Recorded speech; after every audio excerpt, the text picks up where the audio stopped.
guys, welcome back to my channel. Today is a very special day kasi I ordered an Indian food and I never tasted Indian food, authentic Indian food. I never tried it before. And then I saw a Facebook page where they said authentic Indian food. I read some comments. They said it's very close or it's authentic. So I got curious kasi di pa ako nakatikim ng Indian food. So guys, hindi muna tayo mag-review ng food outside kasi reminder, stay at home and be safe. Okay? So i-share ko sa inyo experience ko. By the way, dumating na siya.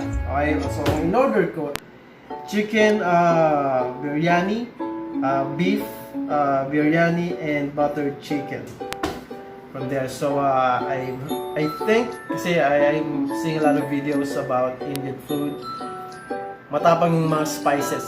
That's get me really excited and I would like to try it, and here it is. The name of the page, by the way, kung gusto nyo siya i-check, is Biryani Experience.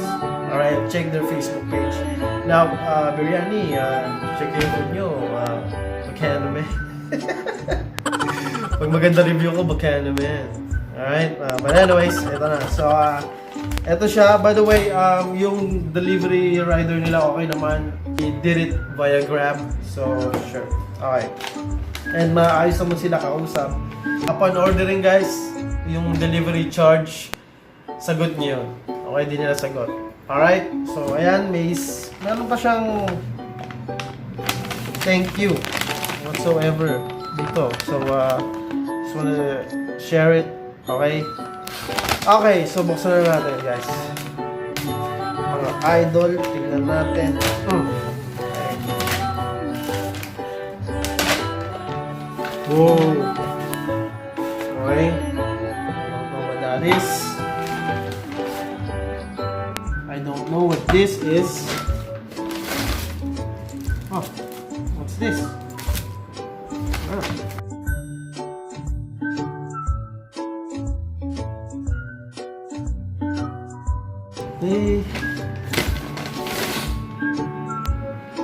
Okay.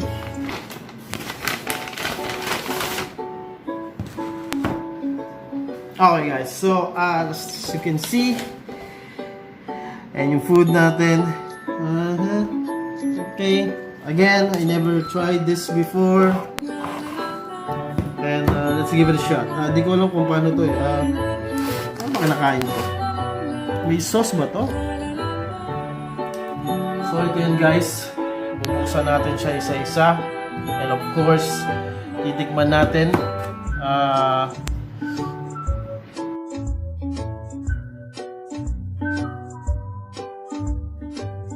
Ito yung buttered chicken. Well, I was expecting mga wings ganun, but okay.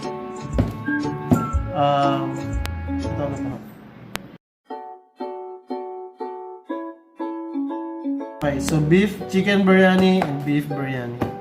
Okay. Alright.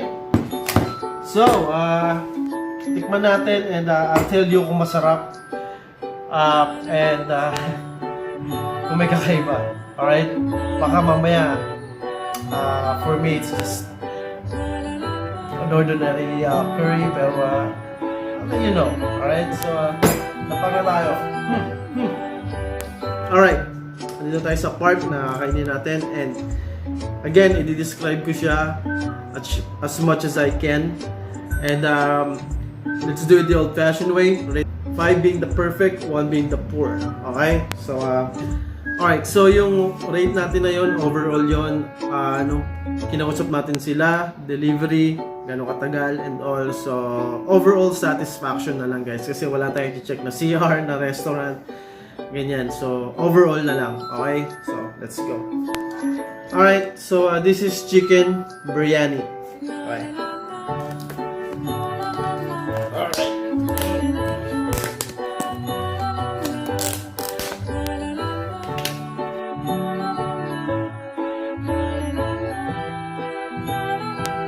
Alright, so this is solo chicken biryani, guys. amoy pa lang parang chicken curry na yung dating. Yun yung impression ko, okay? Amoy chicken curry. Alright, so titikman na natin.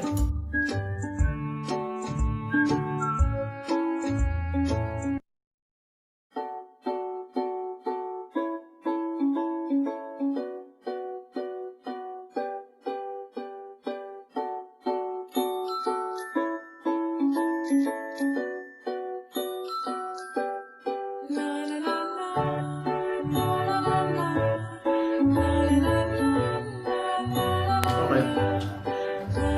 So, yung chicken niya, sobrang lambot naman niya. Okay naman, tapos hindi maanghang. Yung chicken parang nalalasahan ko, ano eh. Madaming luya. Madaming luya, naiibabaw yung lasa ng luya. So parang siyang steam na may curry. So yun yung pinakalasa niya. Okay. Yung kanin, teka.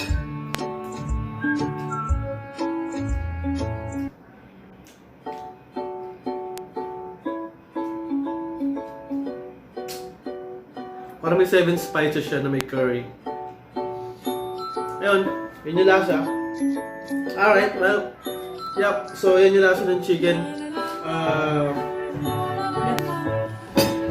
Alright, so yan yung biryani rice. Okay, medyo mahaba siya. And the curry, yung lasa na medyo maanghang. So I think, from what I think it is, my Indian food is maanghang talaga. Alright? Okay, so that's it. Again, chicken, nangingibabaw yung luya. Yung rice niya, may curry as well. Yeah, yun. Okay, so, let's go.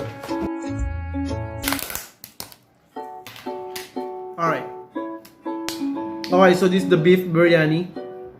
Titikman natin at usgahan natin. Okay, so kuha tayo ng isang chunk ng beef. Beef, di ba? Hindi naman pork. So,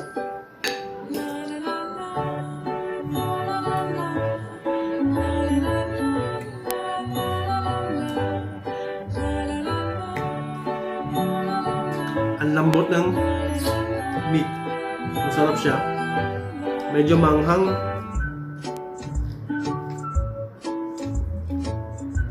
Ang daming spices kasi hindi ko ma-describe, pero ang dami niyang spices na manghang, na panay herbs. Parang 7 spices yung nalalasahan ko sa kanya. Kung hindi nyo alam kung ano yung 7 spices, punta kayo ng supermarket, may 7 spices doon na nakapack and all yan. So yun yung nalalasahan ko sa kanya. And biryani rice din siya. So there, yeah. Yun siya, malambot siya. Masarap, okay? Pero 7 spices yung nalalasahan ko. Alright? So, kung di mo alam yung 7 spices, punta ka ng supermarket sa mga powderized something, meron doon 7 spices and amoy mo na lang yun, ganun yung lasa niya. Okay? Alright. So, this is buttered chicken. Okay? And it comes with paratha bread. Okay? Titikman natin siya. It looks promising. Okay? 7 spices. Marami siyang spices. Again, ang Indian food ay maanghang na food. That's in their culture. And titikman natin siya sa Filipino kung magugustuhan ba natin. Alright.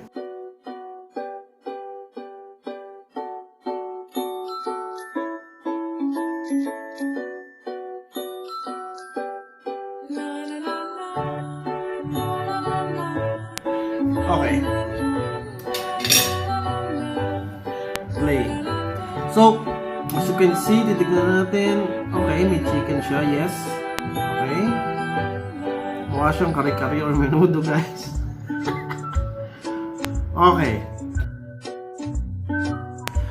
Smells promising. Mabango siya. Okay. And tikman natin.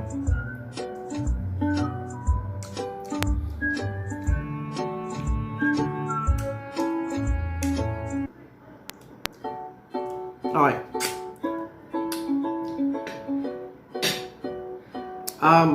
Imagine mo na lang na parang alam mo yung pizza sauce. Ganun yung lasa niya, medyo matamis siya. na matamis na maanghang, na maasim. Ganun yung lasa niya. And maanghang, may cheese siya. So, it comes with parta bread. So, try natin siya with parta bread. Of course, this meal wouldn't be complete kung hindi natin yung susubukan. So, 2 piraso lang siya. Okay. Gusto ko munang kumain ng kanin actually bago ko to sana tirahin, pero just for the sake, titikman natin siya.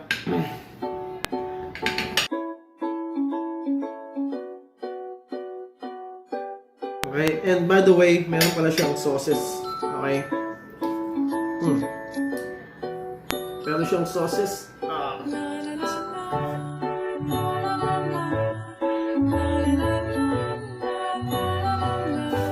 I think sa biryani to kasi para siyang yung shawarma.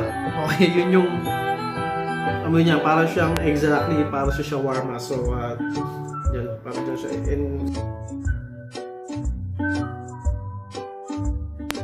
Okay, so para siyang pareho sila, para silang pang shawarma kasi amoy garlic sila na amoy mayo.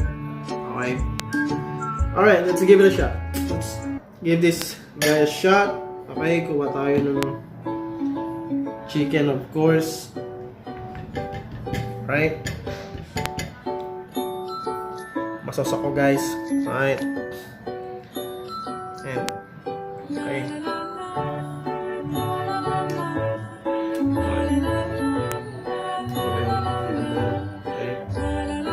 Kasi I have no idea what I'm doing. Okay, pero ngayon na kasi ako kain ng Indian food na ganito. Okay, take a shot. Magiging messy to, guys, ha. So, I'm sorry kung magiging messy, kung magkagat ko, but here it is.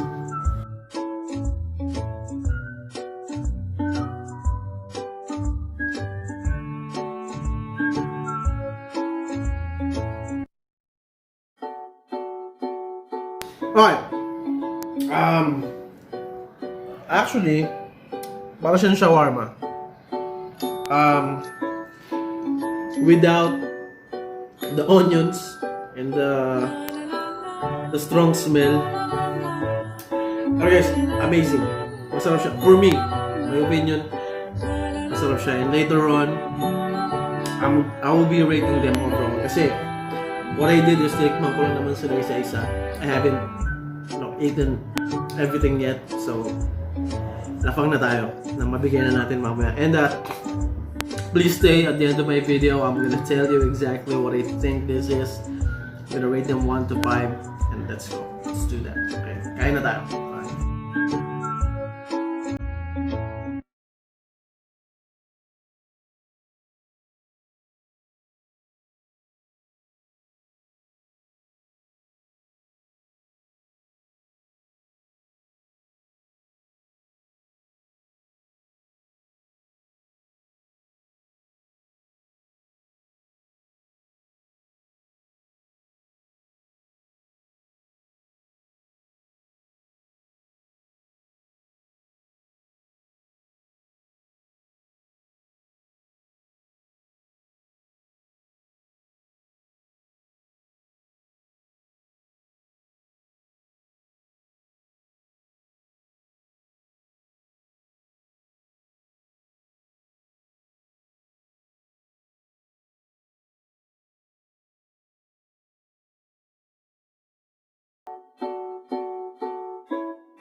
Alright, so I'm done eating, guys.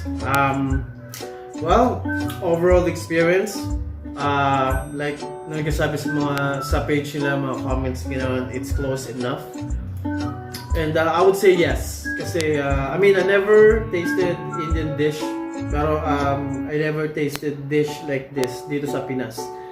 Kasi masasabi ko naman na lahat ng dish na meron dito sa Pinas, natikman ko na eh. Okay, depende na lang siguro sa pagkakaluto. Now, what I would say about the dish, it's good, masarap siya. Alright, if you want to experience Indian food, this is the place where you need to order. Or, I mean, I think they're doing this online. Okay, I don't think they have physical store yet. So, ayan. Rate natin. Rate ko sila from 1 to 5. Again, 5 being the perfect, 1 being the poor. So, based on what I've experienced today, eating this beautiful dish, I'll give them a 4. Alright? So, congrats dito sa food. You deserve 4.